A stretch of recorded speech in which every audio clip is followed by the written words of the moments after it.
Voilà.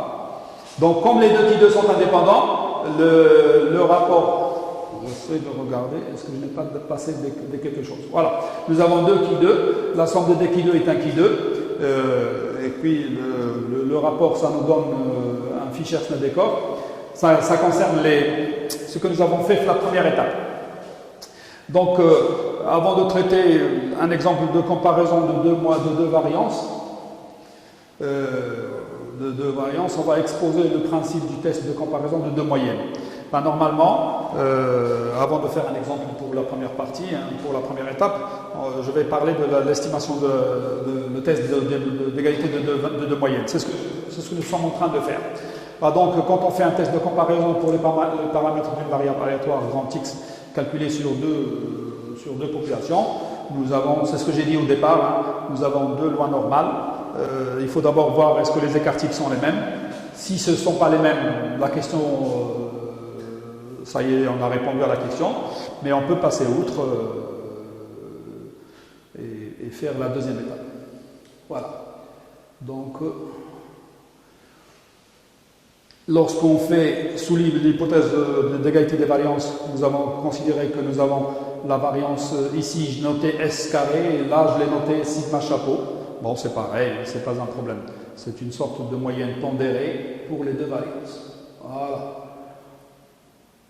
Maintenant, pour la comparaison de 2 moyennes théoriques, la loi d'échantillonnage, c'est ce que je viens d'exposer ici. Nous avons cette loi d'échantillonnage qui est le x1 bar moins x2 bar sur sigma chapeau, enfin racine de 1 sur n1 plus 1 sur n2, qui suit une loi de Student. Et donc, selon que ici, le H1, c'est un test bilatéral symétrique, parce que j'ai pris le H1, c'est mu1 est différent de mu2, donc ça nous donne qu'on va chercher avec la valeur absolue. Et si c'est strictement plus petit ou plus grand, donc unilatéral, les valeurs absolues, on ne les écrit plus. Mais il faut savoir chercher le bon terme de la loi de Student. Il faut faire attention. Il faut toujours faire un dessin et essayer de regarder est-ce que nous sommes en train de chercher un terme tel que la valeur absolue est plus petite ou bien un terme où sans valeur absolue c'est plus grand ou c'est plus petit, sachant que la table de la loi de Student c'est une table qui donne déjà alpha sur 2, alpha sur 2. Donc si vous avez une latérale, il faut doubler le risque. Voilà. Et le critère de décision reste exactement le même que les autres. Si j'ai la valeur absolue, c'est plus grand que le T alpha, je rejette. Si c'est plus petit, je ne rejette pas. Je ne peux pas rejeter. Donc on va faire un exercice. C'est un exercice qui a été utilisé pour des données réelles. C'est un étudiant de la fac des sciences qui a fait des mesures sur la salinité des eaux dans la zone d'El Jadida. Il a choisi 2 sites, un sur la ville d'El Jadida même, et un autre sur Jof Sfar. Et c'était la partie, c'était la période où Jof Sfar s'est installé, a pris de l'ampleur au niveau de la ville d'El Jadida. Sur chaque site, il a pris 13 observations, 2 échantillons de taille 13. Pour lui, c'est pour avoir le même nombre. C'était la question de base pour lui. Et ça a donné les résultats suivants. X1 bar, c'est 28,45 avec les unités adéquates pour mesurer. Et avec un écart type de 3,28. Et X2 est égal à 33,59 avec un écart type de 5,12. C'est pour le site de Jof Sfar. Au vu de ces données, les 2 teneurs moyennes de salinité sont-elles identiques? Donc le risque ici, le test d'hypothèse que l'on veut, vous voyez, la question, ça concernait les teneurs moyennes. Donc ça ne concernait que la moyenne. Mais nous, dans notre approche, nous allons faire automatiquement la première étape, à savoir l'égalité de variance. Donc on utilisera pour les différents tests à effectuer, parce qu'on sait qu'il y en a au moins 2, un risque d'erreur de 5%. Voilà. C'était notre exercice. Dans un premier temps, on va effectuer le test d'égalité des variances. Et donc, je prends le rapport qui est plus grand que 1. Enfin, c'est le S'2. J'ai oublié ici le S' ici. Donc ici, il y a S'2 au carré sur S'1 au carré. C'est une loi de Fischer à 12-12. 13 moins 1, 13 moins 1, ça fait 12 degrés de liberté, 12 degrés de liberté, 12 degrés de liberté pour le numérateur, 12 degrés de liberté pour le dénominateur. Le rapport, c'était de 2,59. Il est inférieur à la valeur critique. Quand on regarde la table de Fischer, c'est une table qui est donnée avec 5% d'un seul côté, hein, le alpha qui est égal à 5%, c'est une des tables statistiques les plus utilisées en fait, et je vous ai expliqué tout à l'heure que même si le test est bilatéral, on le rend unilatéral rien que par le fait de prendre le rapport qui est plus grand que 1. Et donc le risque d'erreur, on le met que d'un seul côté. Enfin, donc, ici, il y a nu1, c'est le degré pour le numérateur. Le premier degré qui est à gauche, au niveau des lignes, c'est le degré de numérateur. Donc, c'est F nu1, nu2. Donc, le premier degré de liberté, c'est celui en ligne, et le nu2 qui est pour le numérateur, c'est en colonne. Ben, ici, c'est la première partie du tableau. Nous avons 12, 12. Donc, je vais à la ligne 12. Pour le numérateur, c'est 12.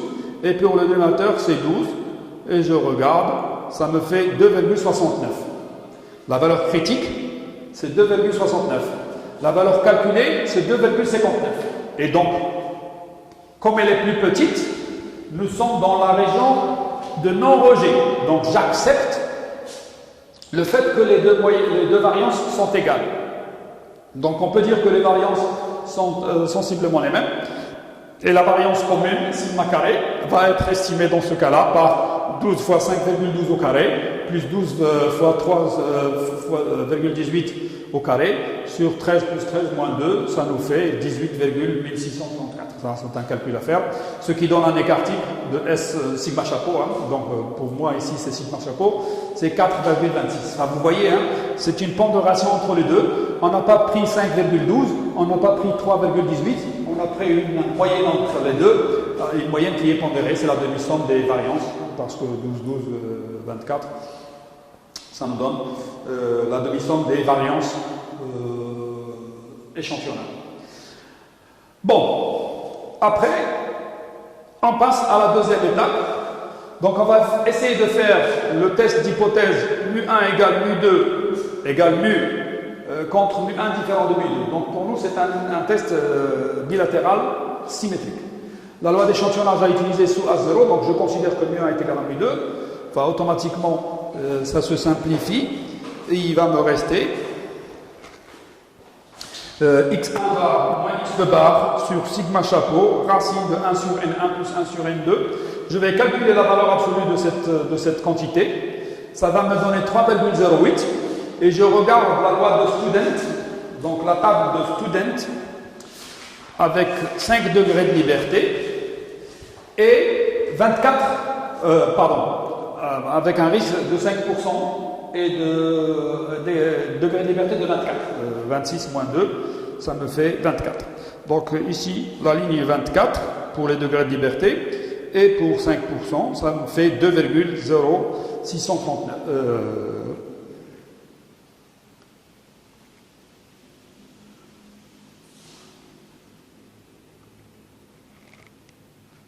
C'est mal écrit, normalement c'est 24. Donc c'est pas 2,0555, c'est 2,0639. Il y a une erreur ici. Ça c'est pour le 26, c'est pas pour 24. Cette valeur-là, il faut la changer. C'est celle de 26 degrés de liberté. Moi je veux celle à 24 degrés de liberté. 13 plus 13 moins 2. Donc ça fait 24. C'est 2,0639. Pardon. Et puisque 3,08 est plus grand que 2,0639, enfin je rejette. On est content de rejeter. On rejette l'hypothèse d'égalité des moyennes théoriques au risque de 5%. Donc les moyennes sont significativement différentes entre les deux sites. Voilà. La dernière diapositive, j'en ai déjà parlé, c'est quand on rejette l'égalité des variances et qu'on n'arrête pas l'étude. On s'est dit, tiens, même si les variances ne sont pas les mêmes, nous voulons quand même faire le test d'égalité des moyennes. Enfin, ici, il y a un test d'Aspin-Welch. C'est un test qui correspond à un test de student. Mais il utilise une technique pour chercher le degré de liberté qui leur sont propres. Et d'ailleurs, c'est un test spécifique. Aspin-Welch, ça veut dire que ce n'est pas le test de student que tout le monde utilise.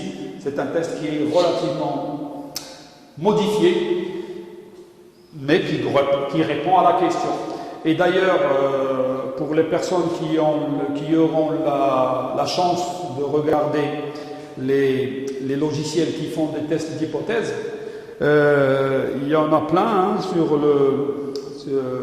par exemple, je pense, logiciel de traitement statistique. Il y en a plein qui, quand ils vous donnent les résultats des tests d'hypothèse sur les égalités des moyennes, ils vous donnent les deux. Ils vous donnent, si vous acceptez les variances, voilà le résultat. Si vous ne les acceptez pas, voilà le résultat. Et donc, il fait le calcul pour les deux tests, en fait, le test de student. C'est comme si lui, il ne fait pas la recherche pour l'égalité de l'application de Fisher. Il le fait. C'est une question, il le fait. Mais comme il ne connaît pas quel risque d'erreur vous voulez prendre, parce que les risques peuvent être différents. Vous pouvez prendre un risque pour la moyenne, pour la variance, qui est différent de celui de la moyenne. Parce que pour vous, ce qui vous intéresse, c'est les moyennes. Mais le logiciel, il fait le calcul, il cherche avec la valeur calculée avec tout ce qu'on veut, et automatiquement, il dit, si c'est dans la région de rejet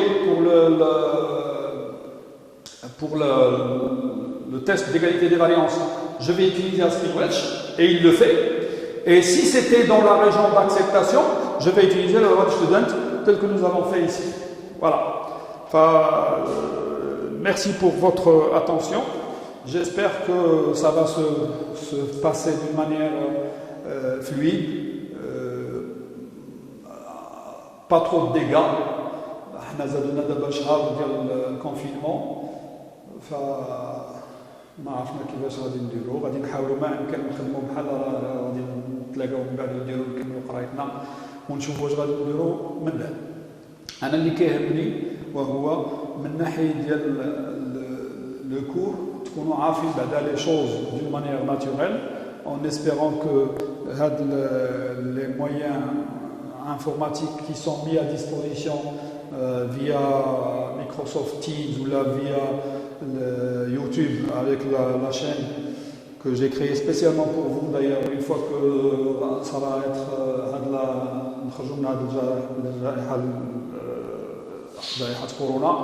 je vais la fermer avec la chaîne, enlever tout ce qui est dedans parce que ça ne sert à rien, sauf si pour le moment ça nous rend un petit peu service.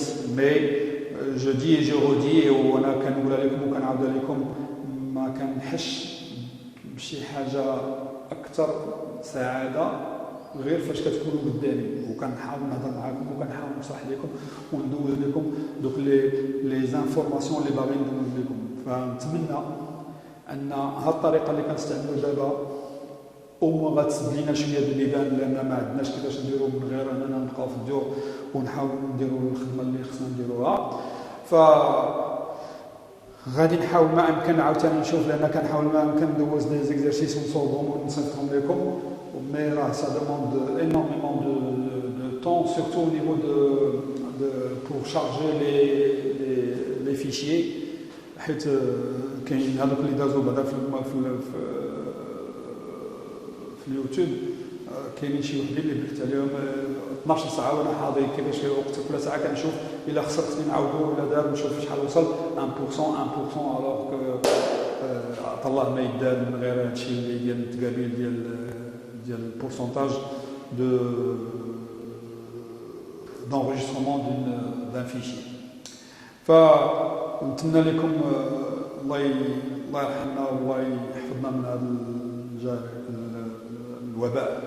الله نتمنى من الله يرفع علينا ونرجعوا لحياتنا العاديه ونحاولوا ما يمكن نشوفكم في لي زونفي وفي